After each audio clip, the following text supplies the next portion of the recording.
आप सभी को मेरा मैत्रीपूर्ण प्रणाम। मेरा नाम भिक्षु संरक्षिता है और मैं धनबाद झारखंड का रहने वाला हूँ।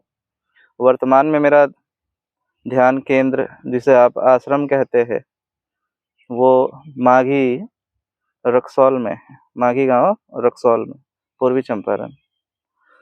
और मैं पिछले 20-22 दिनों से लगातार भ्रमण कर रहा हूँ, क्योंकि 14 अप्रैल को ही मैं भारत भ्रमण के लिए निकला हूँ पूरा, ताकि जन जन तक पहुँच करके धम्म और ध्यान के बारे में लोगों को बता सकूं। क्योंकि बहुत सारी ऐसी चीज़ें हैं जो एजुकेशन के जो लेवल वो ढेर सारे हैं। हमें सिर्फ लगता है कि एजुकेशन सिर्फ एक प्रकार की होती है, लेकिन अलग अलग तरीके के एजुकेशन मिलकर के एक ज्ञान बनता है, नॉलेज। अलग अलग फील्ड के जो इन्फॉर्मेशन, जैसे जानकारियाँ होती हैं, इन्फॉर्मेशन या कहें डाटा, जिसको जानकारी कहते हैं, और नॉलेज, जिसको ज्ञान कहते हैं, दोनों में अंतर।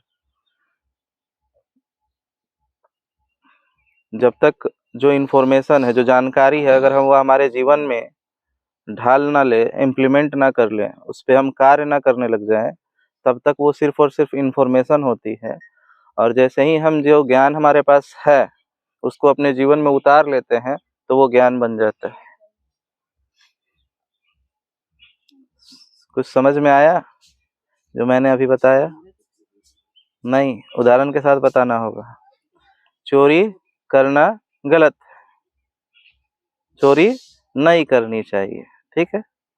जानकारी है, लेकिन अगर हमने चोरी कर रहे हैं ये जान के भी, तो क्या वो ज्ञान है या सिर्फ जानकारी?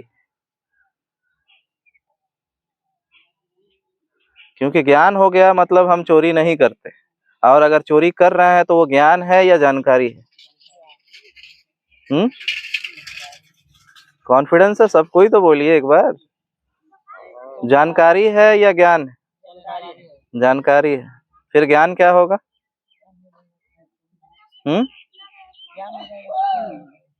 ज्ञान हो जाएगा तो चोरी नहीं करेंगे। जैसे लोगों को पता है कि शराब पीने से कैंसर होता है, शराब नहीं पीना चाहिए, लेकिन फिर भी शराब पी रहा है, तो उसके पास जानकारी है या ज्ञान है? एक बच्चे को, एक लड़के को पता है कि मुझे पढ़ना चाहिए और पढ़ने हमारे भविष्य के लिए बहुत महत्वपूर्ण है, और वो पढ़ाई कर रहा है, तो उसके पास जानकारी है या ज्ञान? ज्ञान है ना, जानकारी नहीं है। वो तो पढ़ रहा है, उसको पता है कि पढ़ना चाहिए और वो पढ़ भी रहा है, तो ज्ञान हो गया। तो जानकारी और ज्ञान में अंतर समझ में आया? तो ये दिक्कतें आज आप ये बताइए, अब जो जानकारी देने वाला व्यक्ति है उसका मानेंगे या जो ज्ञानी व्यक्ति है उसका मानेंगे? जानकार बड़ा या ज्ञानी बड़ा? ज्ञानी कौन?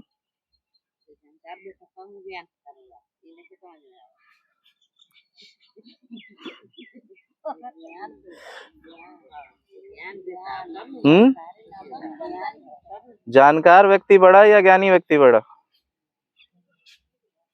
ज्ञानी व्यक्ति बड़ा। आप लोग का?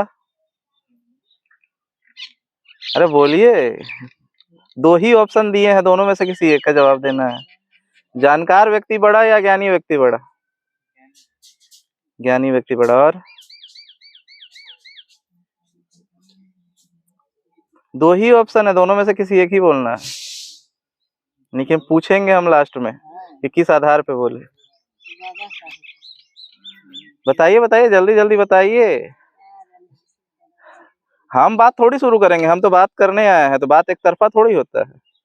हम भी बोलेंगे, आप भी बोलेंगे। हम ही बोल के चले जाएं तो फिर फायदा क्या होगा? बोलिए बोलिए, जानकार व्यक्ति बड़ा या ज्ञानी व्यक्ति बड़ा? आप आप आप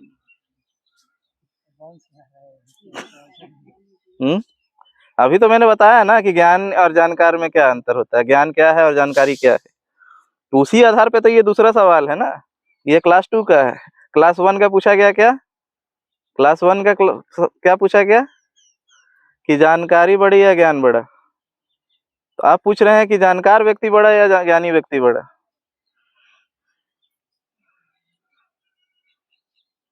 आप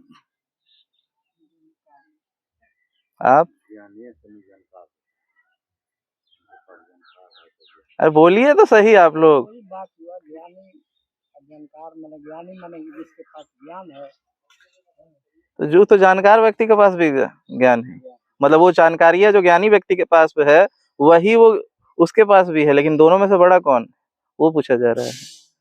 चोरी नहीं करना चाहिए ये बात दोनों को पता है।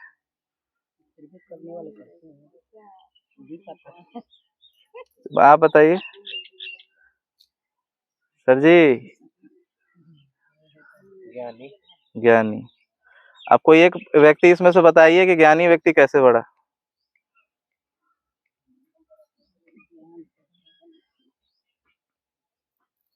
अब देखिए जो जवाब दिए हैं उन्हीं से पूछ रहे हैं, जो बोले ज्ञान कैसे, किस आधार पे बोले ज्ञान ज्ञानी व्यक्ति? उसके पास नॉलेज है, जान रहा है कि नहीं पीना चाहिए तो नहीं पी रहा है, बड़ा है। एक महिला अपने बच्चे को लेकर के गई साधु के पास, उसका बच्चा बहुत गुड़ खाता था, गुड़ खाने का आदी था वो। तो लेके गई संत के पास कि देखिए ना मेरा बच्चा बहुत ज्यादा गुड़ खाता है, कैसे छुड़ाएं? तो बोला ठीक है 1 सप्ताह बाद आप बताएंगे। फिर 1 सप्ताह बाद गई वो, तो फिर बोलता है कि नहीं 1 सप्ताह बाद फिर आना। फिर तीसरा सप्ताह गई तो बोल रहा है बच्चे गुड़ खाना गलत है, गुड़ नहीं खाना चाहिए।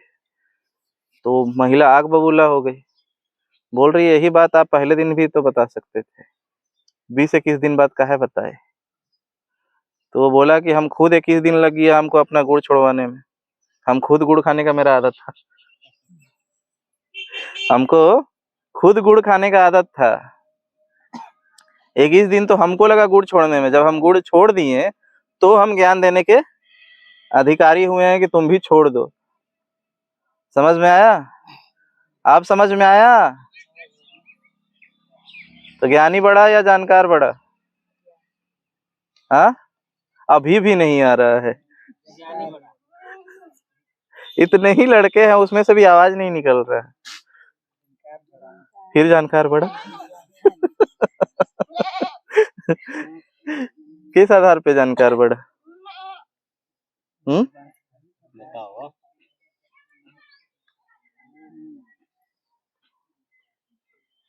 अरे पढ़ाई पे ही बात चल रही है और इससे ऊपर हम क्या बात करने जाएं? ज्ञान की चर्चा है, बुद्धि की चर्चा मतलब ज्ञान की चर्चा है।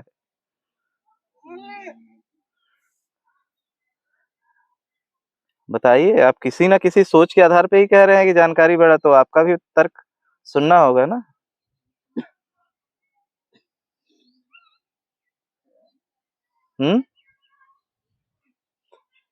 तो बोल नहीं रहे हैं, ऐसा ही मार दी लकड़ी। नहीं अभी भी बोले, मेरे जवाब देने के बाद भी बोले, इसीलिए मैं पूछ रहा हूँ किस आधार पे सोच रहे हैं? फिर मोबाइल में देख रहे। अरे नहीं आगे तो हम बताएंगे, क्या बता के हम चले जाएं यहाँ से, क्या घुसेगा दिमाग में? उसी को छोटी छोटी बातें ही तो है जो पकड़ने वाली है, बड़ा बड़ा ज्ञान दे के तो नेता लोग चले ही जाते हैं, छोटी छोटी चीजें ही तो हमको बात करनी है जिससे कि समझ में आए, छोटी छोटी चीजें समझ में आती है तब ये पकड़ पाएंगे ना, यही आधार है, यही बेस। नहीं तो भाषण तो देने वाले बहुत बड़े बड़े हैं, भाषण दे के चले जाएंगे, लगेगा इम्प्रेस कि नहीं वो दे रहा है। अभी क्या हो रहा है समाज में? समाज सुधरने के पीछे का कारण क्या नहीं? अगर नहीं सुधर रहा तो कारण क्या है? ऐसा क्या था कि बुद्ध आए और सुधार के चले गए, बाबा साहब आए और सुधार के चले गए, आज इतने सारे नेता है और सुधार नहीं पा रहे हैं? कुछ तो गलतियां होती होंगी ना। गलतियां हैं, वादा किया जाता है पूरा नहीं किया जाता है, इसीलिए नहीं सुधर रहा है कोई तो। हाँ वही चीज है कि जो चीजें समाज आपके अंदर देखना चाह रहा है कि इसकी कथनी और करनी में क्या अंतर है। ये जो कह रहा है वो कर रहा है या नहीं कर रहा है? हम समाज को भ्रष्टाचार मुक्त बनाएंगे, ये बात बोलने वाले भ्रष्ट व्यक्ति बोल रहे हैं। कौन नहीं जान रहा है? एक छोटा बच्चा भी जान रहा है कि मेरे पिताजी इतने साल नौकरी करके एक अच्छा घर नहीं बना पाए और ये 5 साल के लिए नेता बना तो 3 तल्ला 4 तल्ला बिल्डिंग ठोक दिए। फॉर्च्यूनर खरीद हाँ, तो कौन नहीं जान रहा है कि कौन कितना भ्रष्टाचारी और नहीं? तो ये समाज सुधर क्यों नहीं रहा है? यही कारण है। इसीलिए मैंने जो मेन पॉइंट है ना, मेन पॉइंट को समझाने में अगर मुझे एक पूरा कार्यक्रम एक ही पॉइंट पे समझाना हो तो मैं एक ही पे बिता दूंगा। 50 पॉइंट पे बात करके क्या फायदा? एक ही पॉइंट से जब समझ में आ सकता है और वहीं से भ्रष्टाचार खत्म हो सकता है, आपकी बुद्धि खुल सकती है, तो हम तो बार बार उसी पे चोट मारेंगे जहां से समझ में आ जाए। हो सकता है कोई भी आए आपके सामने में और ढेर सारी किताबें पढ़ा हुआ हो, पढ़ा है ढेर सारी किताबें,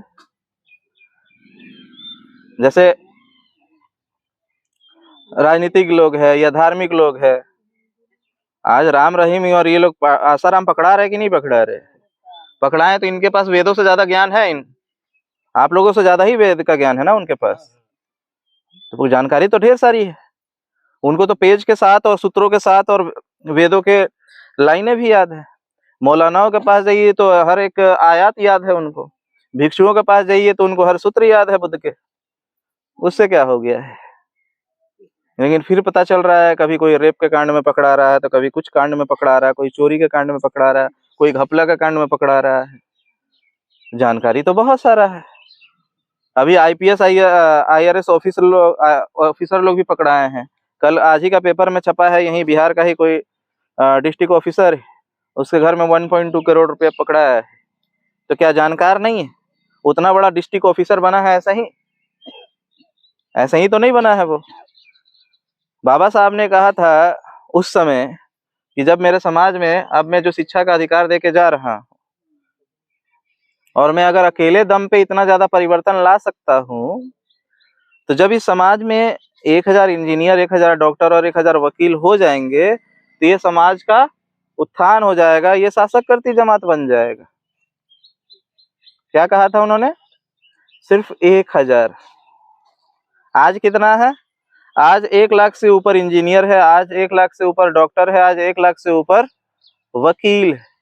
इसके बावजूद भी क्या हो रहा है? सुधर गया? बन गया शासक करती जमात? नहीं। जितने अधिकार हमारे उस समय थे जब बाबा साहब जिंदा थे, आज उससे भी नीचे गिर गया है। शिक्षा का स्तर गिर गया है उससे नीचे। उस समय जितनी नौकरियां थी वो नौकरियों का स्तर गिर गया। तो बढ़ना चाहिए तो गिर क्यों रहा है? ऐसा क्या कारण है? इन चीजों पे कोई समझ नहीं रहा है कि इस चीजों को कोई ध्यान ही नहीं देना चाह रहा है। वो बड़े बड़े भाषण देके क्या करेंगे? हम ये बदल देंगे तो हम वो बदल देंगे, तो हम उसको वो कर लेंगे, तो हम वो कर लेंगे। क्या है? बड़े बड़े भाषण दे करके आपको बड़ा अच्छा लग जाता है कि अरे ये तो खुलेआम खुले मंचों से बड़ा बड़ा भाषण दे रहा है, कितना जिगरे वाला व्यक्ति है। तो मेरे भी वो तो वैसे यूट्यूब पे और फेसबुक पे ढेर सारे वीडियो पड़े हैं जब हम भी वैसे ही राजनीतिक नेताओं के साथ में रहते थे 2-3 साल पहले तक। वो भाषण देना, वो गर्म जोश में बोलना, वैसे ही बोल के चले जाते थे, बड़ा अच्छा लगता था। लेकिन चीजें जब धर्म की तरफ से धीरे धीरे बुद्ध को समझना शुरू किए तो समझ में आया कि बारीक में क्या चीजें गड़बड़ी है। जब आधार ही अगर खराब हो तो उस पे मंजिलाएं खड़ी कर सकते हैं क्या? क्या होगा? खड़े करेंगे तो गिर जाएगा। तो जो बेस है हमारी शिक्षा का, वो नैतिक शिक्षा है। और नैतिक शिक्षा इस भारत में दी नहीं जाती है, ना स्कूलों में दी जाती है, ना कॉलेज में, ना यूनिवर्सिटीज में। और वहां तो नहीं दी जाती है, वो छोड़ दो, वहां तो फिर भी बाहरी लोग और पराये लोग हैं। आपके अपने लोग जो है, सबसे पहला गुरु कौन होता है? माता पिता। संस्कार और नैतिकता ये देने का सबसे पहला कार्यभार माता पिता को होता है। नैतिकता सिखाने का कार्यभार माता पिता का होता है। वो तो शिक्षा बाद की चीजें हैं, शिक्षा तो आज हासिल कर लिया है। जितने लोग आज शिक्षित है ना, अगर वो नैतिक हो जाए ना, तो भारत में ऐसे ही परिवर्तन हो जाएगा, क्योंकि सभी लोगों को जरूरत नहीं पड़ता है, सभी लोग बदल जाए जरूरत नहीं होता है, कुछ लोग ही अगर नैतिक हो जाए तो परिवर्तन हो जाता है। तभी तो बाबा साहब ने कहा ना कि सिर्फ 1000 वकील, 1000 डॉक्टर और 1000 इंजीनियर भारत के सत्ता परिवर्तन कर सकते हैं, अगर वो नैतिक हो जाए तो। लेकिन मैंने कितना बताया, 1 लाख इंजीनियर, 1 लाख से अधिक। वो 1 लाख तो मैं मिनिमम बोल रहा हूँ, इंजीनियरों की संख्या तो बहुत ज्यादा है, डॉक्टरों की संख्या बहुत ज्यादा है, वकीलों की संख्या बहुत ज्यादा है। कर क्या रहे हैं? अभी गोपालगंज की मैंने घटना सुनी अभी कुछ दिन पहले ही, कि 2 भाइयों में झगड़ा हुआ और वे लोग गए यहाँ के बड़े नामी वकील के पास, अपने ही बिरादर के जाति के, और वो अब एक भाई से अलग मिला, दूसरे भाई से अलग मिला, एक भाई को बोल रहा है छू केंगे दे लखटे तो रखे, हम रहती तो हई धारा लगवा देती। उसको उकसाया और ज्यादा, और उसी के भाई के ऊपर धारा लगवा दिया 10-20 हजार रुपया ले करके। अब फिर दूसरा भाई को बुलाया और बोला देख तोर भाई हई धारा तोरा ऊपर लगे ले बेटे, एकरा के दबाए खाती एकरा से और ज्यादा मजबूत वाला धारा लगवाए को, तो 20-30 हजार रुपया दे बेते उसे बड़ा वाला धारा लगवा दे। ना तो अपन पत्नी से भी एगो कंप्लेन लिखवा दे कि हमार भाई हमार मेहरारू के साथ गंदा हरकत कैलक हटे, तो ओकरो एगो केस लदवा दे। अब दोनों भाई की तरफ से केस लदवा करके और दोनों को झगड़ा करवा दिया है। अब दोनों अब जिंदगी भर अपना अपना जमीन बेच करके केस लड़ते रहेंगे। अब उससे किसी ने जाकर के पूछ दिया उस वकील से, आपको तो दोनों भाई थे और आप ही के बिरादर आपके समुदाय के हैं, तो कम से कम उन्हें समझा करके भेजना चाहिए था, आप तो और ज्यादा झगड़ा लगवा दिए। तो बोलता है हम लोग का कमाई ही यही, हम लोग का धंधा है यही, तो और क्या कर सकते हैं। कौन शोषण कर रहा है आपका? कौन शोषण कर रहा है आपका?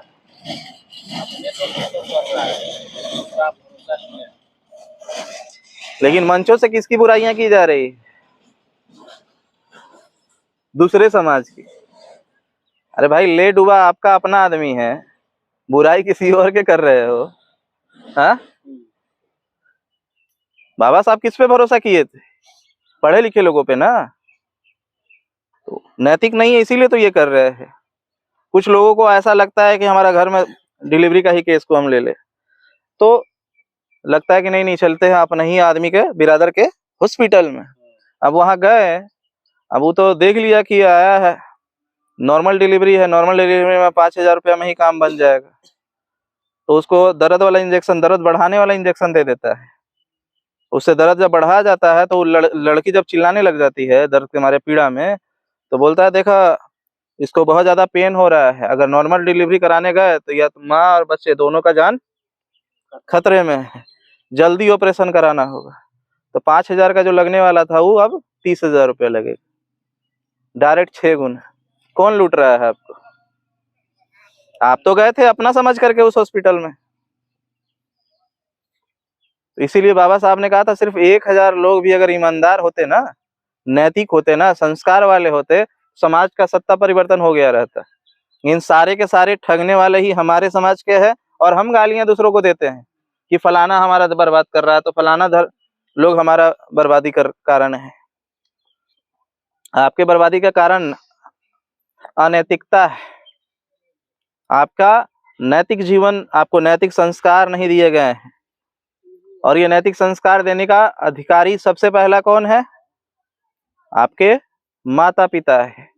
माता पिता क्या दे रहे हैं संस्कार के नाम पे? एक दारू पिया हुआ बाप आकर अपने बेटे से कहता है कि बेटा दारू नहीं पीना चाहिए।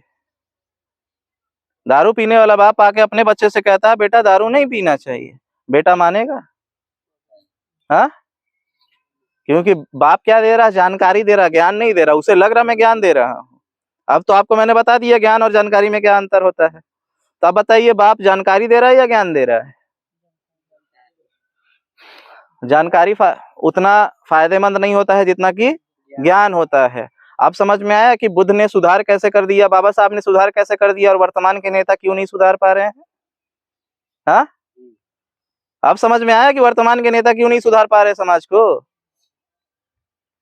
समाज को कैसे सुधारेंगे? ये सारे नेता नशाखोर है, नशा खाते हैं, भ्रष्टाचार करते हैं। ये लोग अभी समाज को कैसे सुधारेंगे?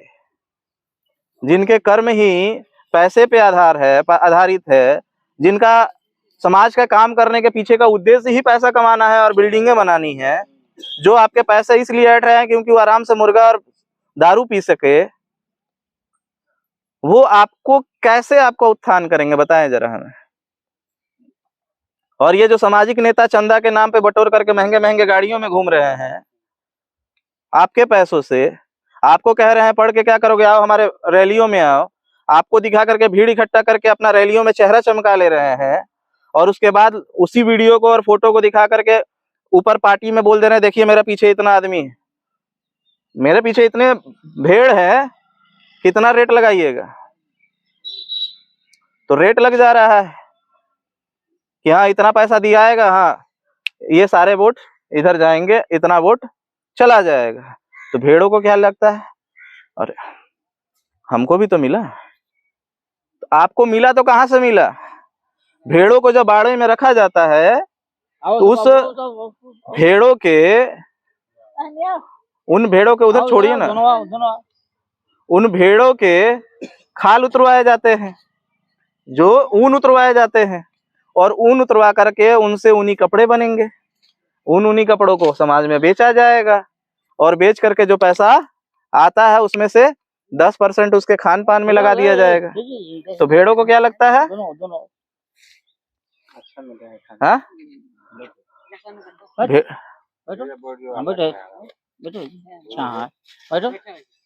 शर्माते काहे को? बैठो।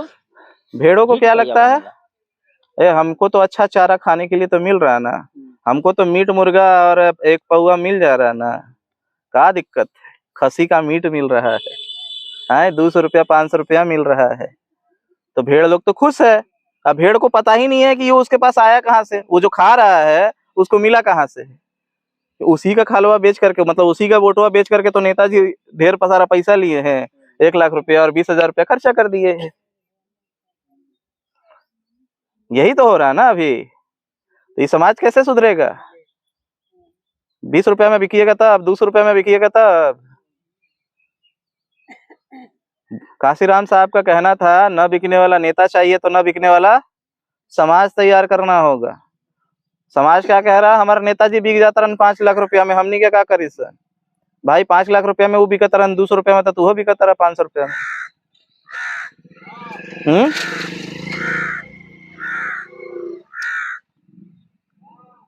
तुरंत भर में कोई भी आपके ध्यान को डिस्ट्रैक्ट करके चला जा रहा है। हाँ, मतलब एक बाइक जा रहा है तो आपका ध्यान उधर सबका चला जा रहा है, इधर जो बातें बताई जा रही है उधर नहीं रह रहा है। कितना केंद्रित है आपका मन, वो देखिए अपने आप तरफ। नहीं, आपको सिर्फ नहीं बोल रहे, हम सबको बोल रहे हैं। हम जिसको जाना है वो तो जा सकता है, और जिसको जाना है वो पहले जा चुका है, क्योंकि उसका ध्यान वहीं पे है, वो इधर सुनने पे है ही नहीं। बड़े बड़े ज्ञानियों ने कहा कि जो जाने वाला है ना वो जा चुका है, जो अभी बोल रहा है कि मैं जाने वाला हूँ वो जा चुका है। उसका शरीर यहाँ बैठा हुआ है, उसका मन तो कहीं और है। वो दिखाएगा कि मेरी उपस्थिति यहाँ पे है, लेकिन उसका दिमाग कहीं और सोच रहा है, मेरी बातों को सुन थोड़ी रहा है। तो उससे कोई दिक्कत ही नहीं है, जो सुन रहे हैं मैं उनकी बातें कर रहा हूँ। बिक तो आप भी रहे ना 200-500 रुपया में। आप जिसकी जितनी औकात होती है उतनी ही में बिकता है ना। कोई 500 रुपया में बिक रहा है, आपकी औकात 500 रुपये वाली है, और एक ने औकात बना ली है भीड़ पीछे भेड़ों को खड़ा करके, वो 5 लाख की औकात बना लिया है। बिक दोनों रहे हैं। तो काशीराम साहब का कहना था कि न बिकने वाला नेता चाहिए तो न बिकने वाला समाज तैयार करना होगा।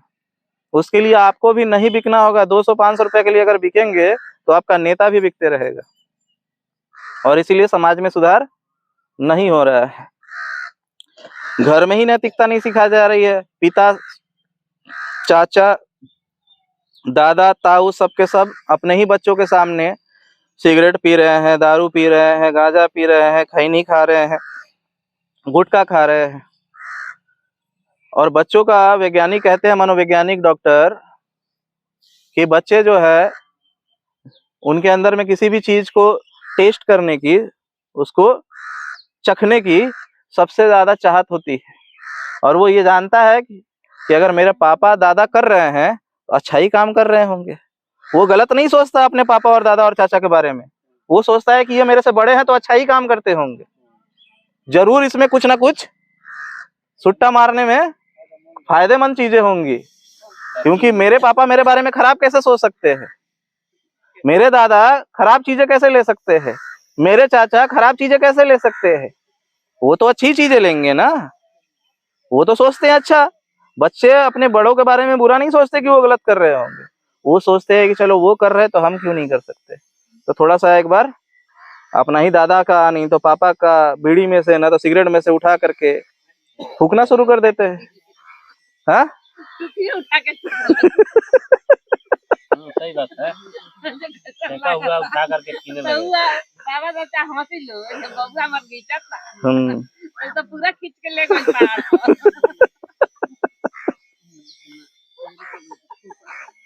ये बतियन को तंजाब से सुधारे में तो औलाद कहां से सुधरे, ये देखो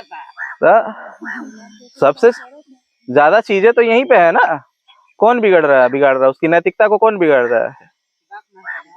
सीधी सी बात है कि पिता, घर का एक माहौल है जो नशा के आधार पे, आज की युवाएं सबसे ज्यादा नशा के आधार पे बिगड़ी हुई है, सबसे ज्यादा। मेरे ही घर के पास की घटना है, मेरे ही घर के पास की घटना है। बड़े मुश्किल से उनके घर में एक बेटा पैदा हुआ। तो मैं स्पोर्ट्स में था, राष्ट्रीय खिलाड़ी रहा हूँ, तो अब चाहता था कि अपने मोहल्ले के सारे बच्चे स्पोर्ट्स में जाए, तो मैं जिसमें हूँ उसी में तो ले जाने की कोशिश करूंगा। तो उसके पिता बोलते थे कि ना, ये मेरा बेटा 4 बजे भोर में उठा करके दौड़ाने ले जाते थे, एक्सरसाइज करवाने।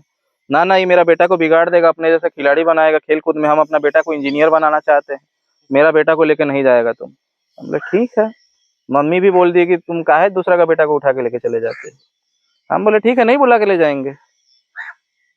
वो लड़का थोड़ा सा बड़ा हुआ तो उसके पापा खैनी बेचते हैं, तो अपने ही बेटा को खैनी दुकान पे बैठाना शुरू कर दिए कि बेटा थोड़ा देर देख, हम थोड़ा आ रहे हैं। तो कभी धीरे धीरे अब बेटा संभालने लगा, तो बेटा तू 2 दिन संभाल, 2 दिन अब शादी में से आ रहे हैं, ऐसे ऐसे बेटा को खैनी दुकान पे बैठाने लग गया। और उसके बाद मेरे घर के बगल में ही गोदाम है खैनी का, दुकान तो दूसरे जगह है, गोदाम घर में ही है जहाँ खैनी काटता था। बैठाया कि बेटा अब तू खैनी काट, सीख तगल बारी, अब खैनी काट। खैनी काटते काटते धीरे धीरे वो बच्चा खाने लग गया। तो 14 साल का लड़का, तो हम उसको एक दिन पकड़ लिए, मेरे घर के बगल का है। मैंने बोला ये तू खैनी खाना कब से शुरू कर दिया है? तो क्या करे, गोदाम में बैठे बैठे झांस लगता था, खैनी काटते तो झांस लगता था। तो हम सोचे खा लेंगे तो झांस नहीं लगेगा। एक बार खाए, चित्ते गिर गए। पहला दिन तो गिर गया, अब अगला दिन से धीरे धीरे फिर खाना शुरू कर दिया। बोलता अब हैबिट हो गया है। तो हम बोले अब छोड़ दो। तो ना ना, अब सुबह सुबह उतरवे नहीं ना करता है बिना खाए हुए।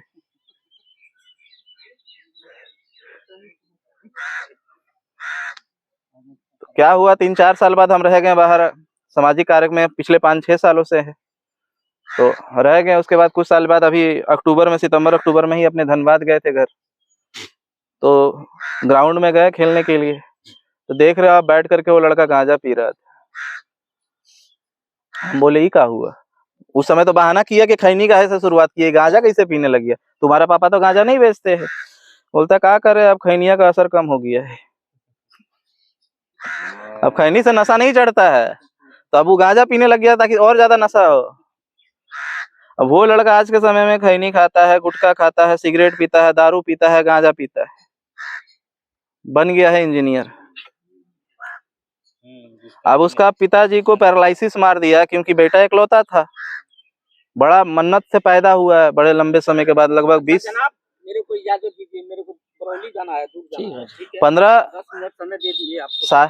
बहुत बहुत धन्यवाद आपका। हमारे क्षेत्र में आइए, बरौली क्षेत्र में जाएंगे उधर। 15-20 साल के बाद वो बच्चा हुआ था, बड़ा दिक्कत से 15 से 20 साल के बाद वो बच्चा हुआ था। क्या हो गया, इंजीनियर बन गया अब। बनैबे ना कैलन कर जीवन बाप महतारी ना बनाई तो बच्चा कहाँ से बनी कर जीवन। बच्चा तो सादा कागज है, जौने पढ़ाए तौने पढ़। हैं? बच्चा तो सादा कागज है। अब और सिखा दी तो उनका गरिया, उनका तो मार तो मरबे न करी। लेडीज लोग के मोतिहारी में बलुआ है, वहाँ पे हमको गांव में बुलाया गया था कार्यक्रम लेने के लिए शादी के लिए, कि ठीक है शादी के बाद शादी के समय में सारे लोग आएंगे तो रात में एक कार्यक्रम आप अपना स्टेज पे से कुछ ज्ञान दे दीजिएगा, उसके बाद वही करना। कार्यक्रम प्लान हुआ था, हम चले गए वहाँ पे। अब पंडाल के पीछे ही मुझे बैठा कर खाना खिलाया गया। अब बोला गया बैठिए, स्टेज पे जाया जाएगा। हम कहाँ जाएंगे, सारा गांव के लेडीज लोग स्टेज को छेक ली। उसके बाद मिर्जा गालिब क्या शायरी बोला है, उससे खतरनाक खतरनाक शायरियाँ और छटल छटल गालियों के आधार पे जोड़ करके जो दिया जा रहा था, मतलब एक से एक स्तर वाला जो गालियां है ना, वो गालियां वहां से दी जा रही थी। अब वो महिलाएं कहती है जब उनके बच्चे जब तोतला करके गालियां देते हैं ना तो बड़ा अच्छा लगता है। माई बहन की गालियां जब तोतला कर देते हैं तो बड़ा अच्छा लगता है। अब जब बड़े होकर के अपने आप को गाली देना शुरू कर देते हैं अपने माँ बाप को, तो बोलते ही लड़का बिगड़ गल। कहाँ से बिगड़ल का? वो लड़का वो गाली सीखला का कहाँ से है? देखा ताटे कि हमरो माई तो हुए भीड़ों में बैठ करके अच्छा अच्छा गरियावती है। होता है ना शादी फंक्शनों में, अभी गालियां एक से एक सुनने को मिल रहे हैं बच्चों को। तो बच्चे सीख कहाँ से रहे वो गालियां? अपने घर से ही सीख रहे हैं। लेकिन लोगों का क्या कहना है, ना ना हमार बेटवा सुधर बटे, वो फलनवा के बेटवा बिगाड़ दिला खटे, फलनवा का बेटा बिगाड़ दिला खटे। क्योंकि सबके घर में वही हाल है। हम भी छोटे थे तो हम बस बदमाशी करे तो मेरी मम्मी बोले ना ना हमारे बेटवा तो सही बटे, ये फलनवा के लड़का सन के साथ रहते रहते बिगड़ गए बेटे। हमारे मोहल्ला में 10 गो घर, 10 के घरे घूमी तो 10 के घर के गार्जियन ये कहे हमार बेटवा सुथर बटे लेकिन फलनवा के बेटवा बिगाड़ दिले बेटे। 10 के उहे कहे सन, तो हम उहे लोग से पूछ लेनी यार, उहे लोग से अभी पूछा था नहीं ये फलनवा के लड़का है के और बेटा के बिगाड़ देता। कोई ना बिगाड़ेला, अपन औलाद अपने से बिगड़ेला। सब केहू के ये कहेगा कि फलानवा का बेटा बिगाड़ दिला, हमार बेटवा सुथर बटे। तो सबसे पहला कि हमनी के यहाँ तो नैतिक शिक्षा और संस्कार नहीं संदेत लड़का सन के। सबसे ज्यादा जरूरी है नैतिक शिक्षा, दूसरे नंबर पे जाता है शिक्षा। स्कूली शिक्षा दूसरे नंबर पे है, पहले नंबर पे है नैतिक शिक्षा।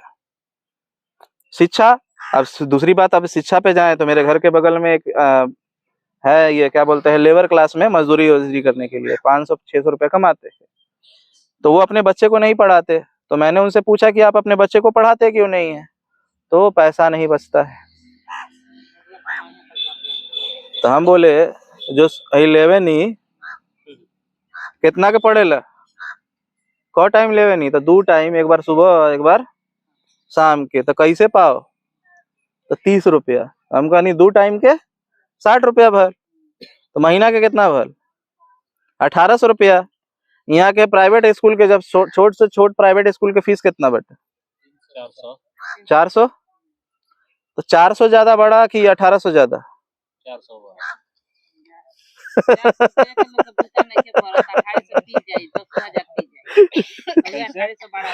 पढ़ावे के तो बा आगे पिए के बाद में लगा दूंगा लड़का माई कॉपी के बच्चा के थोड़ी देगा, अपने बच्चा के देगा 2 घंटा बाद 3 लाख चल दी और आ गई। अब एक और दोस्त लगावे जाइए लोग कोनो और के, कि नेता सना के डाल देता रसन दिमाग में ना ना तोहर लड़का जो नइखे पढ़त एकर जिम्मेवार ब्राह्मण बरस राजपूत बरस। अच्छा वो आकर तार लड़का के बिगाड़त रसन, ऊ कहला सन तारा के कि ना अपन लड़का के मत पढ़ाइए स्कूल में है ना। नेता सन तो ये आगे मंच पे से कहत रसन कि हमार लड़का सन नइखे सन पढ़ पावत ओकर जिम्मेवार हई बरसन त हऊ बरसन। महतारियों का तो कहे लगता है जो बाबू अब तो इधर खर्ची नहीं की जो कमाए लेबर छोट के बारे में बताइए। हां छोट और बड़े के बारे में बताइए, जात पात भेदभाव के बारे में बताइए कि कहें कि छोट जात का लड़का नहीं पढ़ता है। बस जो बता रहे हैं, पहले इसको कंप्लीट कर ले। तो ये हुआ पुरुषों का हाल जो शिक्षा के ऊपर उनका जो नजरिया है, जो समाज को वो दे रहे हैं अपने बच्चों को, समाज तो दूर का बात है, जो अपने बच्चों को दे रहे हैं। और महिलाएं जितना वो जादू टोना, लौंग दिखाई, हाथ दिखाई में खर्च कर रही हैं। उसके बाद दूसरी चीज है, हमारे घर में ही जो काम वाली आवेले तो ओकरा से कबो कबो काम पे ना आवेले तो अपन बेटी के भेज देते लखिए, तो ओकर बेटी से पूछनी कि तू कितना ले पढ़ल बड़ी, तो ना पढ़े नहीं, हमारे पापा जितना कमालन ओकर तो पी जालन, हमार माई जितना के कमाले उतना में खाली खाए पिए के चले। नहीं ठीक बाटे, अब आदमी का कह सकत है। तो नवरात्रि आयल, तो नवरात्रि में हमारे पापा से 5,000 रुपये एडवांस ले लग कि हम हर महीना हमारे वही में कटा जाई जौन महीना देवे निसन। तो पापा हमारा से बताइलन, तो हम पूछनी कि काहेला ले लखिए, तो नवरात्रि लखट। अगला दिन आयल तो हम ओकरा से पूछनी कि 5,000 रुपये काहे ले लिए, तो वो 10वीं के जो भखल होता है ना, बलि चढ़ना, हाँ इधर भी बलि कहते हैं ना, कुछ कुछ जगह पे कहा जाता है कि भखायल बाटे ये वो तो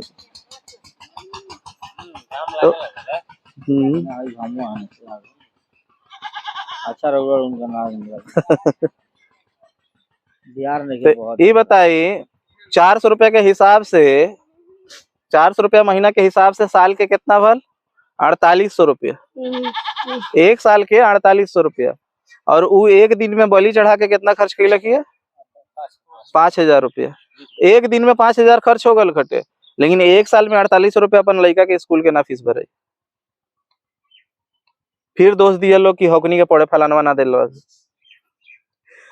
100 साल बाद 50 साल बाद फिर ये बात बोलल जाये कि समाज के पढ़े के अधिकार ना रहे, पढ़े ना दे से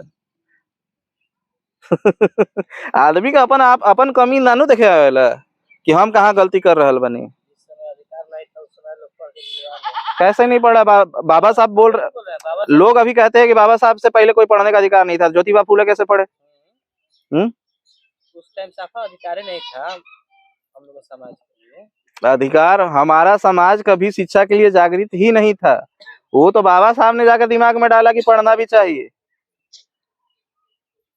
आज भी हम बहुत सारे ऐसे खाटी देहातों में गए हैं जहाँ के बच्चे सुत उठ करके खेतों में और शाम तक खेतों में ही रहते हैं। उनके गार्जियन का कोई दिक्कत ही नहीं है, वो जानवरों के साथ, भेड़ बकरियों के साथ में, गायों के साथ में दिन भर खेत में रह रहे हैं। मतलब ही नहीं है शिक्षा से। लेकिन कल जाकर के 100 साल बाद कोई नेता आके बोलेगा कि हाँ तोर दिक्कत नहीं खे, कोनो तोरा के पढ़े के अधिकार ना दिल का, उठा के ले जाई तार लड़का के गले से, घरे से उठा के ले जाई का। अपना तरफ से जब तक अपन जिम्मेवारी ना निभाएम लगिन तो दूसरा के जिम्मेदार नहीं दे सकत। कोई भी राजा, कोई भी शासक बाटे, वो ना चाहिए कि हमार जो जनता बा वो हमरा से ज्यादा ज्ञानी होके। ठीक बा, तू रउआ तक प्रचार करे खातिर काहे आई? जनता अगर ज्ञानी हो जाए तो प्रचार करने के लिए क्यों आएगा? मतलब वो उसके अंदर क्यों रहेगा? अरे दोसर के छोड़ दी, हमारे एरिया में, मेरे मोहल्ले में चमार है, सरकारी नौकरी में है। वो उसकी बीवी कह रही है कि सब अगर अमीरे हो जाएगा तो जूतवा कौन सिएगा? कौन बोल रहा है? वही जाति के। दूसरा जाति की रहती तो हम खुद मानते भी और उससे बहस भी करते। वो कह रही है कि सभी के सभी अमीर हो जाइए सन तो जूतवा कौन सी, नलिया कौन साफ करी, झाड़ू कौन लगाई? तो जब रउए जाति के आदमी हई सोच रखल बा तो रउआ दोसर गोड़ा से कहेंगे अंदाज लगाओ तनी कि वो रउआ बारे में अच्छा सोची कि भला सोची, कहेंगे सोच ले तनी कि दोसर के रउआ बारे में अच्छा सोची। काहे सोची रउआ बारे में? रउआ जब अपन बारे में अच्छा नहीं सोच सकत, अपन लड़का के भलाई नहीं सोच सकत, तो दोसर के और भलाई सोची कहेंगे हो सकत? नहीं क्या हो सकत ना, नहीं हो सकता है सर। इधर देखो, आंख में आंख मिलाकर बात की जाता है। तो इसीलिए सबसे नंबर 1 पे है नैतिक शिक्षा, दूसरे नंबर पे है स्कूली शिक्षा। और ये दोनों चीजें अगर महत्व नहीं दी जाए तो आप कुछ भी करते रह जाएं, कुछ हासिल नहीं होने वाला है जीवन में। हाँ, भेड़ बकरियों की जिंदगियां जीनी है तो मुबारक हो ये जिंदगी, लेकिन भेड़ बकरियों की जिंदगी जिएंगे तो कोई चराने वाला भी आएगा, और जो अपने तरफ ऐसे चरा के लेके जाएगा अपना बाड़ा में बांध देगा। गांव में होखेला ना, एगो बकरिया भुलायल तो बकरिया भुलायल भटकल, अगर दोसर गांव में चल गल तो अपन बाड़वा में बांध लेवल।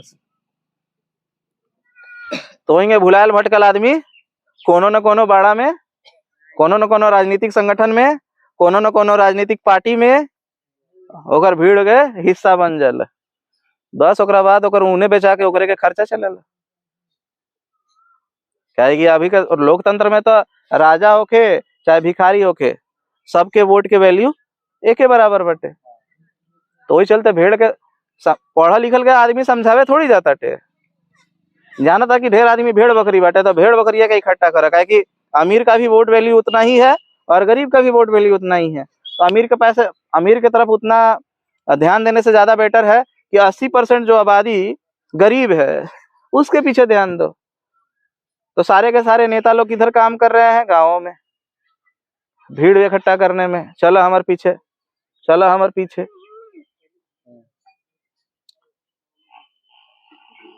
इसीलिए हम आप लोग को बताएं कि ज्ञानी और जानकार व्यक्ति में क्या अंतर होता है। इससे आपको पता चलेगा, उसकी कैरेक्टर को समझिए, उस व्यक्ति के चरित्र को जिसके पीछे आप जाना चाह रहे हो। और सबसे पहले तो अपने चरित्र को समझिए कि आप क्या हो। अगर आप अपनी अहमियत नहीं समझ रहे हो, 24 घंटे बर्बाद कर रहे हो कहीं पे भी बैठे हुए पड़े हुए मोबाइल में, तो क्या करने में, तो क्या करने में। जब आप अपनी अहमियत नहीं समझ रहे हो और सोच रहे हो सरकार आपको अहमियत दे, शासक करती जमात आपको अहमियत दे, कोई नहीं देने वाला है। जब आप ही अपने आप को वैल्यू नहीं दे रहे हो तो दूसरा कोई क्यों देगा भाई?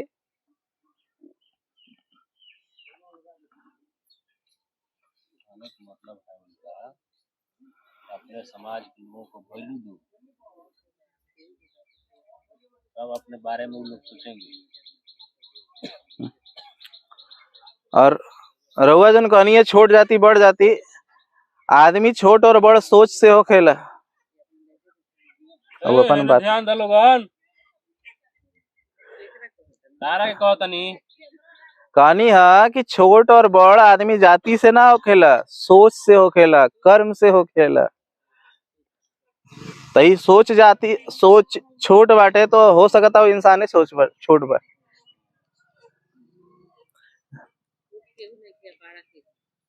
सोच जो होखेला, सोच और कर्म वो छोट बड़ होखेला।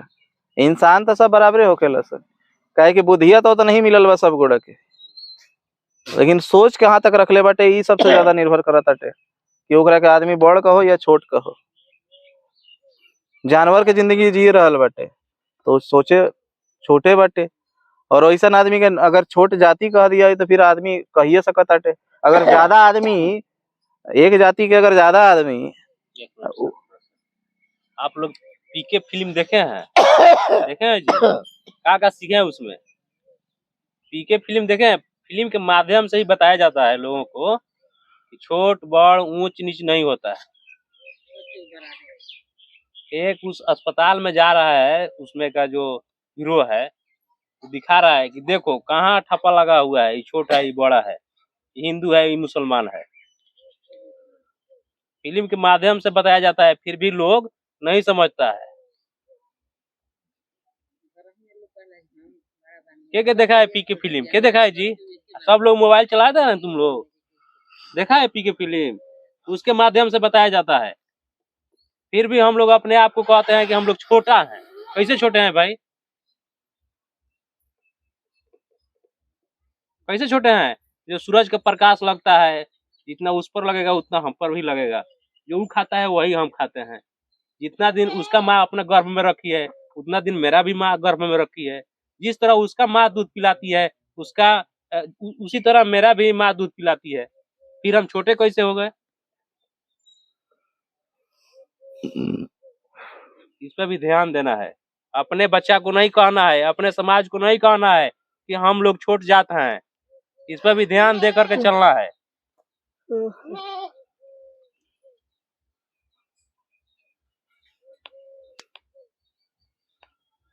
सर को सुनिए। इसीलिए जन्म से कोई भी व्यक्ति समान है, लेकिन उसकी सोच उसे बताती है कि वो छोटी सोच वाला है या बड़ी सोच वाला है। इससे जाना जाता है, इससे कोई नहीं जान सकता है। और जब तक वो बोलता है, वो बातें रखता है या जो कर्म करता है, तब पता चलता है कि ये कैसा व्यक्तित्व वाला व्यक्ति है, इसका व्यक्तित्व क्या है, इसे हम कैसे आधार पे माने, मापे। आपका जीवन सुबह से लेकर रात तक बेकार बीत रहा है, क्योंकि देखिए जो आज दुनिया में सबसे ज्यादा ताकतवर है उसके पास भी 24 घंटा है, और आपके पास भी 24 घंटा। ऐसा नहीं है कि उसके पास 48, अमीर है तो 48 घंटा मिलता है काम करने के लिए, या आप गरीब हो तो आपको 24 घंटा नहीं 12 घंटा मिलता है। 24 घंटा आपके पास भी है, 24 घंटे उसके पास भी है। वो अपना एक एक मिनट का पैसा लेता है। बड़े बड़े जो स्टार है ना, वो 1 घंटा के मिलने का 1-1 लाख रुपया, 10-10 लाख रुपया लेते हैं। हमारा 1 घंटा कैसे बीतता है? हम 3 घंटा फिल्म देखने जब जाते हैं तो 200 रुपया 300 रुपया लगा करके 3 घंटा अपना बर्बाद करके आते हैं। वो 3 घंटे का मूवी बनवाने के चक्कर में वो लोग 1-1 करोड़ रुपया लेता है। जिनका आप मूवी देखने जाते हैं ना, वो उसी मूवी का 1-1 करोड़ रुपया लेते हैं, और आप उसी 3 घंटे का अपने पैसा खर्च करके देखने जाते हैं। अब बताइए, वो अमीर नहीं होगा और आप गरीब नहीं होंगे तो कौन होगा?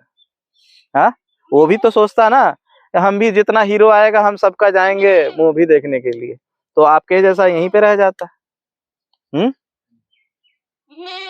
एक आईएएस, एक आईपीएस ऑफिसर जो यूपीएससी का एग्जाम क्रैक करता है, 24 घंटा में 16-16 घंटा, 18-18 घंटा पढ़ाई करता है। बोलो, सोता है खाली, बस सोने भर का, नहीं तो खाते समय पढ़ते रहता है। बाथरूम में भी जाएगा ना बाथरूम करने, तो भी मोबाइल में पढ़ते रहेगा, नहीं तो किताब में पढ़ते रहेगा। ये हाल होता है एक आईएएस ऑफिसर का जो तैयारी करता है बड़े स्तर पे। वो बाथरूम में भी बैठा रहेगा तो इंग्लिश न्यूज़पेपर पढ़ेगा, क्योंकि उसको करंट अफेयर्स पढ़ने हैं। तो वो बाथरूम में भी बैठ करके अपने समय का यूटिलाइज कर रहा है अच्छे कामों में, और आप फ्री में बैठ करके, तो मतलब इतना सीरियस टॉपिक पे चर्चा चलता है आजकल। मैं देख रहा हूँ गाँव में, शहरों में, कि बच्चे मतलब रमी पे या फिर उसको क्या पबजी पे और फ्री फायर पे इतना सीरियस चर्चा करते हैं, लगता है कि अभी युद्ध छिड़ा हुआ था, ओरिजिनल वाला। जैसे देश का देश से जो युद्ध होता है ना, उतना सीरियस बात करते हैं वो, एकदम सीरियस होके बात करते हैं। एक लड़का मुझसे मिला था उड़ीसा का ही, कि उसके गार्जियन की गलती है। उसके गार्जियन बहुत पैसे वाले हैं, बहुत पैसे वाले हैं, पैसे का तो कोई बात ही मत कीजिए। उस लड़के ने बोला 20 लाख रुपया मैंने पबजी पे खत्म किया है। 20 लाख रुपया पबजी में हारा है वो। पूरा डिप्रेशन में चला गया था, तो मेडिटेशन करने आया था, बोल दिया 20 लाख रुपया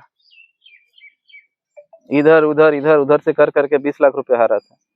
अरे हम तो बोलता था कि हम जितना महंगा ड्रेस नहीं पहने, उतना पबजी में उस खिलौने को हम लोग उतना ड्रेस खरीदते थे। उसमें ड्रेस खरीदना होता है, जितना महंगा ड्रेस खरीदिएगा उतना थोड़ा सुपर दिखिएगा, तो उसमें और ज्यादा महंगा महंगा गन खरीदता है, तो कपड़ा खरीदता है, उसमें 20 लाख रुपया खर्च किया। जितना हम लोग महंगा कपड़ा पहनता नहीं है, उतना उससे ज्यादा महंगा उसमें कपड़ा खरीदते हैं। हाँ।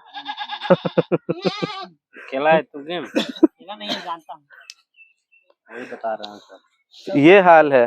हाँ, सब कोई खेलता है। हाँ, हमको पता है, अब नहीं खेलते। हमको सब गांव का हाल पता है, इसीलिए तो बात उठाए हैं ना।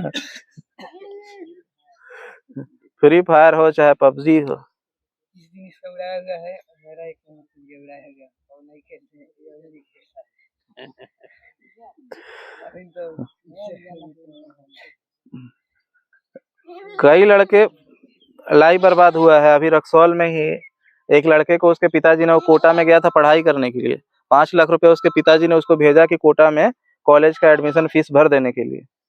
उसने क्या किया कि 5 लाख रुपया अभी आया, अभी तो आईपीएल चलता है फरवरी मार्च में, और उसी समय एडमिशन भी होता है। 5 लाख रुपया भेजा, तो बोला 5 का 10 कर लेंगे, 5 का 10 कर लेंगे और 5 भर देंगे और 5 अपने पास हो जाएगा। 5 लाख रुपया लगा दिया, हार गया। तो और दोस्तों लोग से बोल दिया कि हमको भी पैसा दो, थोड़ा सा लगाना है। वो लोग से भी 3-4 लाख रुपया ले लिया कि नहीं अब तो रिकवर करना होगा। अब रिकवर करने के चक्कर में फिर कर्ज ले लिया, वो फिर हार गया तो अब तो वहाँ एडमिशन ले नहीं सकता है। वापस घर आया तो जिसने कर्ज दिया था वो घर पे पहुंचा, मारपीट हुआ तो भंडा फूटा। उसका पापा जाने कि मेरा बेटा तो जो पैसा दिए थे वो तो पूरा कर्ज में डुबा दिया है। घर में उसका मम्मी पापा दम भर कूट दिया उसको। लड़का रात में जाके फांसी लगा के मर गया है। रक्सौल का घटना बता रहे हैं। युवा कहाँ जा रहे हैं? सट्टेबाजी में पैसा दिया जा रहा है, माँ बाप कितने मुश्किल से पैसा दे रहे हैं। एक तो यहाँ पे कोटवा में एक महिला, बूढ़ी महिला हमको तो बोल रही थी, हमको ही खुद बुरा लग रहा था कि हम आगे जवाब क्या दे। मतलब उनको जवाब देने नहीं बन रहा था मुझसे। हम बोले कि देखिए वो हमसे पूछी कि रउआ काहे ला निकलल बानी। हम कहनी सब गोड़ा के शिक्षा खातिर जागरूक करे खातिर।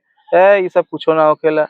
हमने कहा भल तो ना ये सब बेकार बटे। हमनी भल का अरे बड़ा मुश्किल से अपना लड़का सन के हमरा के बोलला सन कि यहाँ रह के गाँव में रह के पढ़ाई ना हुई, हमनी के शहर में रखी। तो 2 साल खातिर पढ़ाई करे खातिर 10 के बाद 12 करे खातिर 2 साल खातिर भेज देनी ओकनी के पढ़े खातिर। अपन लड़कवा के दोनों लड़कवा के पैसा ना रहे तो जमीन के बंकी रख के कर्जवा अभी जब मिल रहा है महिला लोग को 30-30 हजार रुपया करके, ऐसे 60-70 हजार रुपया, 1 लाख रुपया वो लोन लेकर के अपना हर बच्चा महीना वहाँ हॉस्टल का फीस भरना है, कोचिंग फीस भरना है, कॉपी किताब का भरना है। इस नाम से लेते लेते वो 1 लाख रुपया अभी तक ले चुका था। पढ़ाई अभी कंप्लीट नहीं हुआ, उससे पहले लड़की लेके भाग गई।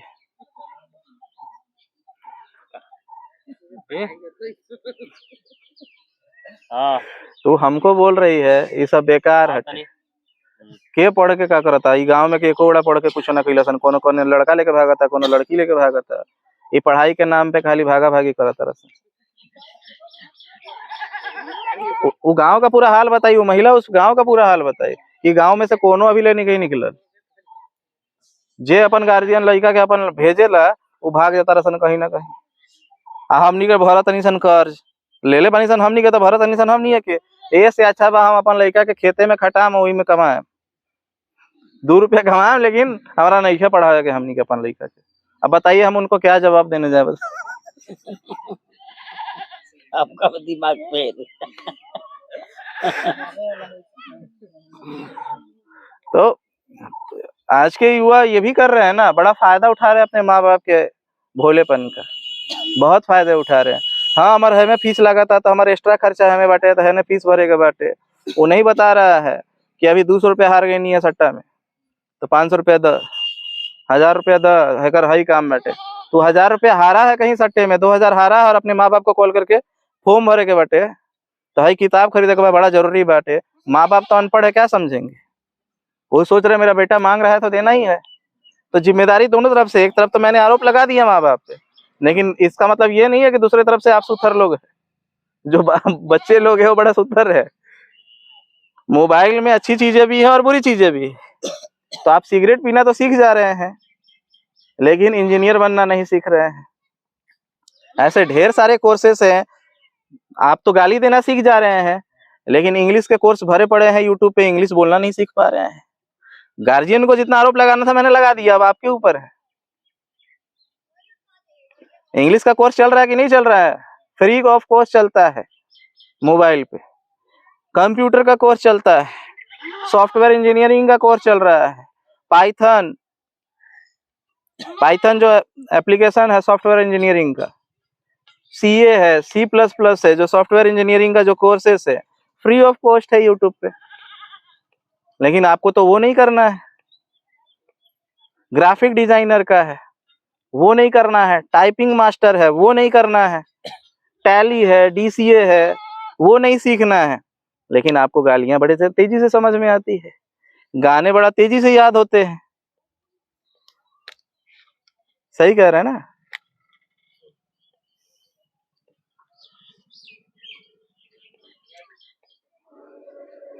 तो ये सारी दिक्कतें भी आप लोग के तरफ से भी है। तो सारा जिम्मेदार सिर्फ गार्जियन नहीं है, वो तो गार्जियन को एक तरफ से लिए, अब आप लोग की बारी थी कि आप लोग कहाँ से क्या गलती कर रहे हो। क्योंकि आप लोग की जो फरमाइश है वो अभी से ही इतनी ज्यादा है कि जिससे कि कुछ चीजें नहीं संभव है। आप अपने जीवन में बिना सफल हुए आपको घड़ी चाहिए, महंगे मोबाइल चाहिए, महंगी गाड़ियां चाहिए, और ये मांग इतना ज्यादा बढ़ गया है कि मोतिहारी का घटना बताऊं 2 साल पहले की, कि उस लड़के ने पढ़ाई नहीं करता, घर में ही रहता था, जाके अपना पापा से बोल रहा है कि हमको बाइक चाहिए। उसके पापा बोले मेरे पास पैसा नहीं है बाइक के लिए। तो क्या हुआ कि दिवाली का समय था, तो उसका भाई आया कॉलेज से वापस, तो उसने बोला, वो इंजीनियरिंग कर रहा है, तो उसने बोल दिया कि पापा हमको लैपटॉप चाहिए, पढ़ाई के लिए कॉलेज में चाहिए, जरूरत है। तो उसके पापा तुरंत गए और एक लैपटॉप ला के दे दिए। तो जो पढ़ाई लिखाई नहीं करता था उसको बड़ा गुस्सा आ गया, हम मंगनी है 50,000 रुपया बाइक हती तो ना दिला है, आओ मांग ले रखा लैपटॉप तो तुरंते लेके आ गई है। उसको बहुत हुआ गुस्सा, और दिवाली का समय था, दिवाली का दिन ही था, एक दिन पहले का। घर में खीर बना था, तो खीर में जहर मिलाया और फुल फैमिली को खिला दिया, खाली खुद नहीं खाया। पूरा अपने ही घर के आदमी को जान से मार दिया, और लैपटॉप लेकर के पापा के एटीएम, तिजोरी में रखे गहने और पैसे सब लेके भाग गए। तो ये सारे हालत भी आप लोग की युवाओं की चीजें जो गलतियां आ रही हैं सामने, वो भी है कि अपने कमाई पे कुछ चीजें नहीं करना है, सिर्फ डिमांड करना है, खुद कुछ कर्म नहीं करना है कि नहीं मैं कुछ ऐसा बन जाऊं कि मैं अपने माँ बाप को दे सकूं। फ्री में सब कुछ चाहिए, कपड़े चाहिए, लता चाहिए, घड़ी चाहिए, पैसे चाहिए, मोबाइल चाहिए, गाड़ी चाहिए, बेफालतू की चीजें जिसकी आपकी कोई जरूरत नहीं है, अभी ना भी हो तो काम चल जाएगा। तो आपका डिमांड भी उसी स्तर पे है। बस मैं इतना ही बोलूंगा, ज्यादा बोलूंगा तो फिर पता चला आधा से ज्यादा भीड़ तो जा चुका है पूरा भी चला जा सकता है। तो ये ज्ञान सामाजिक चीजें थी, आपके सामाजिक चेतना को जगाने के लिए। अब आपके चेतना के विकास के लिए जो बुद्ध ने मार्ग बताया है वो ध्यान मार्ग है, जिसे मैं 10 मिनट आप लोग को कराना चाहता हूँ। तो चाहूंगा कि सब एक जगह पे आलती पालती मार करके आराम से 10 मिनट मुझे समय दे। और लोगों ने 10 मिनट खाती है ना। आप लोग इधर आ जाओ ना, 2 लोग इधर ऐसे ऐसे छाव में बैठ जाओ, छाव में ही बैठो ना आके, इस पे बोल रहे हैं, इस पे छाव में ही। और आगे थोड़ा आप लोग बढ़ जाओ, लोग पीछे बढ़ जाएंगे। इधर आओ बच्चों, यहाँ पे आओ, और थोड़ा आगे बढ़ जाओ। आओ नहीं, आओ नहीं, यहाँ पे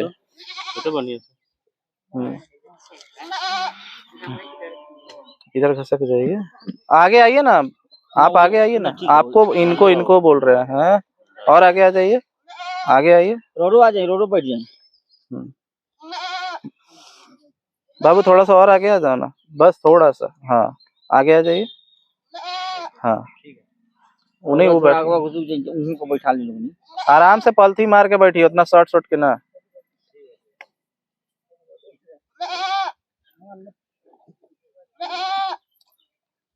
अभी तक जो खटे वो ज्ञान दिया गल खटे बाहरी से, मुंह से। अब जो बुद्ध के जो ज्ञान बटे वो आंतरिक ज्ञान हटे, वो अपने आप को खेले, ये अपने आप काम करी, एकरा में बोले की जरूरत ना पड़ेगा। तो बुद्ध के ज्ञान ध्यान हटे, ध्यान देके गईलन बुद्ध, जो ध्यान आज विदेश में करके वहाँ के आदमी सन आगे बढ़ गई सन, चाइना जैसन, जापान जैसन देश। और कहाँ से पैदा भल बटे ये ध्यान? यही बिहार से महावीर और गौतम बुद्ध ने पैदा कैलन, दुनिया फायदा उठावता, और बिहार के आदमी रहुआ ठीक से बैठी ना, आलती पालती मार के होंगे बैठे में तक ना। अच्छा ठीक है, ठीक है।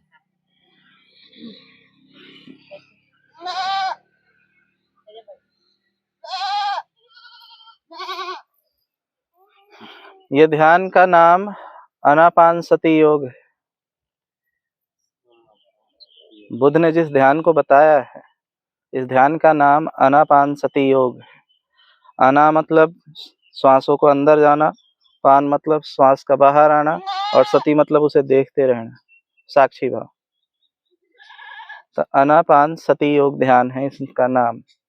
क्योंकि हम लोग बचपन से ही धीरे-धीरे जैसे-जैसे हम बड़े हुए हैं, तो जितना हड़बड़ा करके जीवन जी रहे हैं, तो वैसे-वैसे हम श्वास को भी हड़बड़ी में लेते हैं। श्वसन क्रिया जो श्वास लेने का जो तरीका है, वो हमारा पेट से है। बच्चे को अभी भी देखेंगे, कोई छोटे बच्चे को, तो उसका पेट ऐसे-ऐसे साँस वो पेट से लेता है, लेकिन हम बड़े-बड़े होते क्या हो गया है, श्वास अब ले रहे हैं फेफड़े से। फेफड़े से लेते हैं और फेफड़े से छोड़ देते हैं, क्योंकि बड़ा जल्दबाजी में है। तो अब ये श्वसन प्रक्रिया को फिर से एक्टिव करना है, क्योंकि सोते समय आप सभी का भी ध्यान पेट से ही चलता है। जब तक आप होश में हैं, तभी तक आप फेफड़े से ले रहे हैं। रात में सोते समय पेट से ही चलता है। तो अभी भी श्वास जो अभी ध्यान होगा, इसमें भी श्वास पेट से ही लेना है। ये जो बायाँ हाथ है, ये गोद में रखे पहले नीचे, और फिर इसके ऊपर दाहिना हाथ। बावा रखो नीचे, बावा नीचे। हाँ वैसा है। तू भी रखो बाबू। और गोद में रखे और कमर को सीधा। बावा हाथ ऐसे करो। कौन है बाबा हाथ?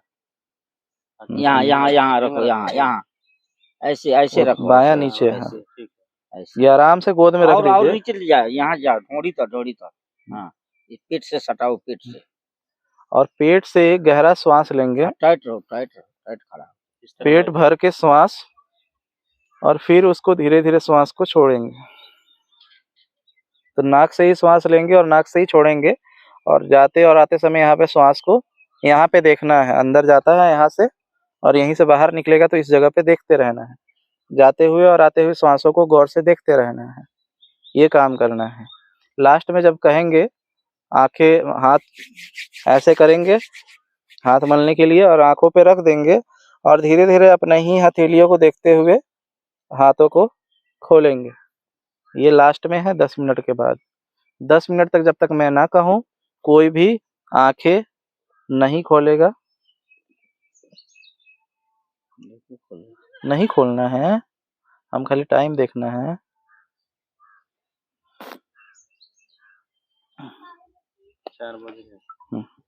चलिए, सभी कोई अपनी-अपनी आंखें बंद कर ले। आंखें बंद। अरे हाथ से नहीं, जैसे ऐसे रखे थे वैसे। गोद में रखिए ना, गोद में रखिए। यहाँ ये पेट तक। हाँ, गोद में रख दीजिए। बावां हाथ नीचे, दायां हाथ ऊपर। अब चलिए, आंख बंद कीजिए और कमर सीधा, गोद में रख दीजिए आराम से। हाँ, ये पेट से गहरा श्वास लीजिए और उसे धीरे-धीरे छोड़िए। पेट से गहरा श्वास लेंगे, पेट भर के गहरा श्वास, और उसे धीरे-धीरे छोड़ेंगे। सारा ध्यान श्वासों के ऊपर, सारा ध्यान श्वासों के ऊपर।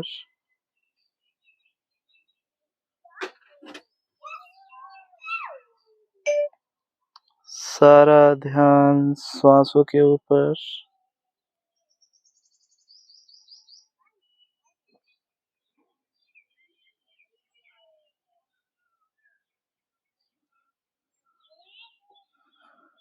सारा ध्यान श्वासों के ऊपर।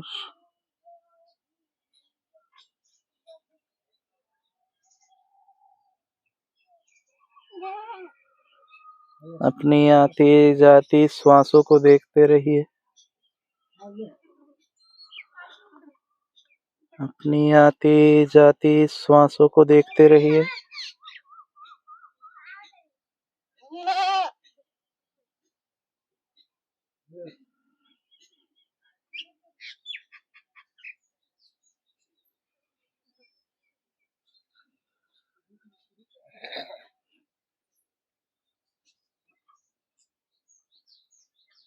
सारा ध्यान श्वासों के ऊपर।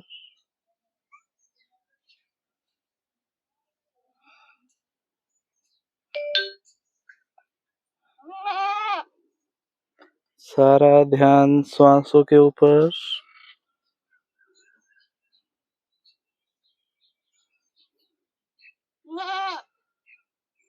अंदर जाते ही श्वास ठंडी महसूस हो रही है। बाहर आती हुई श्वास गर्म महसूस हो रही है। अपनी आती जाती ठंडे और गर्म श्वासों को देखते रहिए, देखते रहिए, देखते रहिए। आपका मन आपको बहुत भटकाने की कोशिश करेगा, कभी स्कूल, कॉलेज, बाजार, इधर उधर भटकाएगा, चाहे भूत में हो, भविष्य में हो। मन का स्वभाव चंचल है, वो कहीं भी भटका सकता है। उसे खींचकर वापस अपनी श्वासों पे ले आएंगे, वापस अपनी श्वासों पे ले आए, वापस अपनी श्वासों पे ले आए।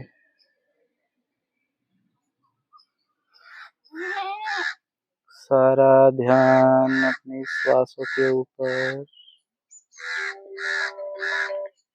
अपनी आती जाती श्वासों को देखते रहिए, देखते रहिए।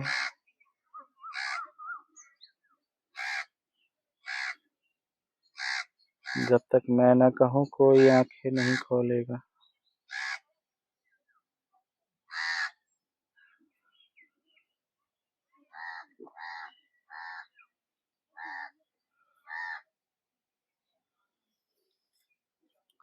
जब तक मैं न कहूँ कोई आंखें नहीं खोलेगा।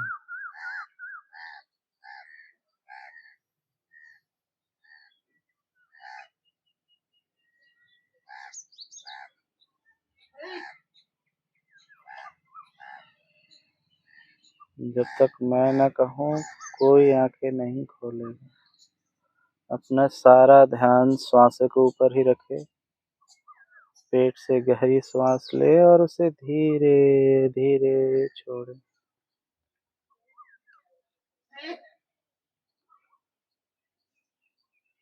अंदर आती जाती ठंडी और गर्म श्वासों को देखते रहिए, देखते रहिए, देखते रहिए।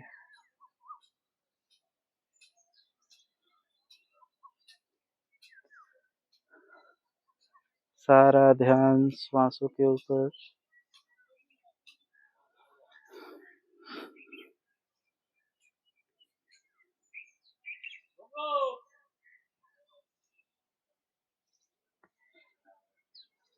सारा ध्यान श्वासों के ऊपर।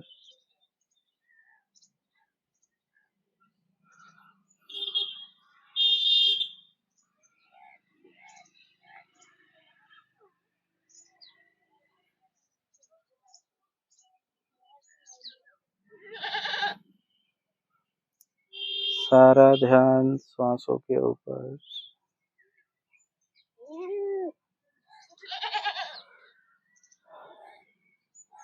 नाभि के आसपास आपको गर्म ऊर्जा महसूस हो रही है।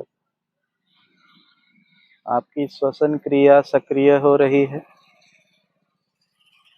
जिसके कारण नाभि के आसपास आपको गर्म ऊर्जा महसूस हो सकती है। इससे घबराना नहीं है, सारा ध्यान श्वासों पे रखना है।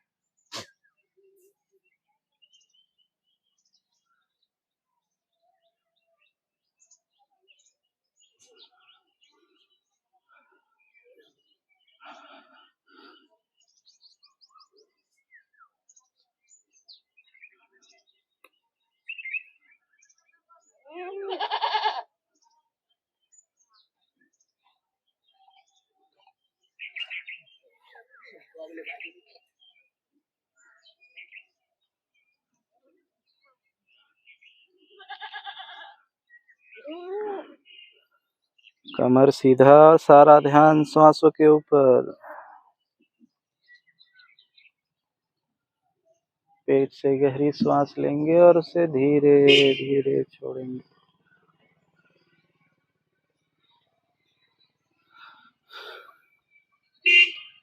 आपके मस्तिष्क में एक नई ऊर्जा का संचार हो रहा है।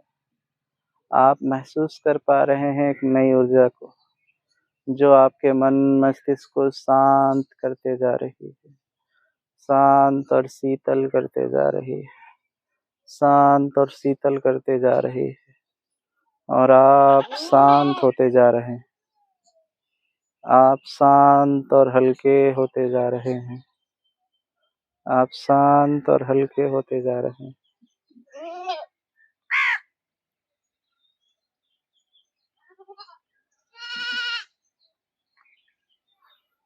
सारा ध्यान श्वासों के ऊपर,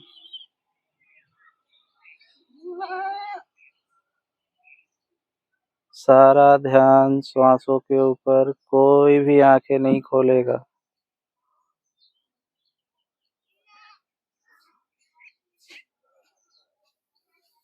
पेट से गहरी सांस लेंगे और उसे धीरे धीरे छोड़ेंगे।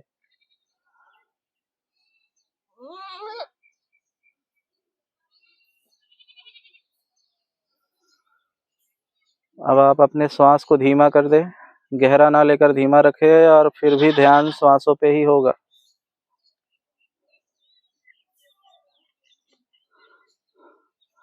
श्वास को सामान्य कर दें, लेकिन ध्यान श्वासों पे ही रखेंगे।